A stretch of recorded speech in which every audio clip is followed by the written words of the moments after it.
Tapos nitong nakaraan, nakita ko pala, parang, di ko alam kung trip-trip nyo lang yun o magkaaway ba kayo ni J. King? Hindi. Ewan ko sa kanya. Ewan ko dun. Sino ba yung ano? Parang nakita ko lang Parang may naman yung... nag-viral kasi siya na rapper eh, no? Yung ba yung, hindi, sabi mo kasi ano, di ba, parang, May nakita ko lang yung pattern na yun. Yung parang pag may buang-buang sa liga, yun ang pinupush nila. Imbis na mag-push sila ng pang flip top, ang pinupush. pero may ano ba yun? Yung ano na yun, yung rapper na yun? Hindi, halata naman eh.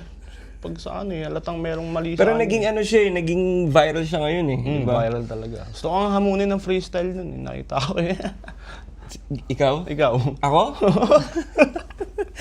Hindi ko pa napapanood. Nakikita ko lang eh. Parang yun lagi na laman ng feed ko. Pero hindi ko pa napapanood yung battle eh. Ano bang nangyari dun? Ano?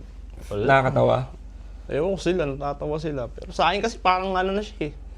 Parang cringe yan dating, awkward eh. Pero ano naman, parang kuwela rin talaga. Kasi sinundo ng tatay pagkatapos nung Ayun nga, laban. nakita ko nga may gano'n na linya. Parang sinundo ako ng tata. So ano lang siya, parang comedy na ano. Saan to ginawa?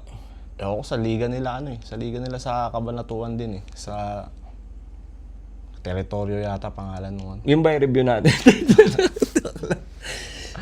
Kulit eh. Nakita ko, sabi ko, "Ba't parang viral tong rapper na to?" Tapos nakita ko na ano. Sa tingin mo ba maraming hindi okay ang mental health na battle rapper?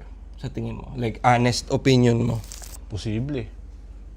Posibleng yung battle rap na lang ano nila eh. Parang Keeping them sane. parang yung platform nila para ilabas yung kung ano nila eh. Yung rage nila, yung kung anong naiisip nila.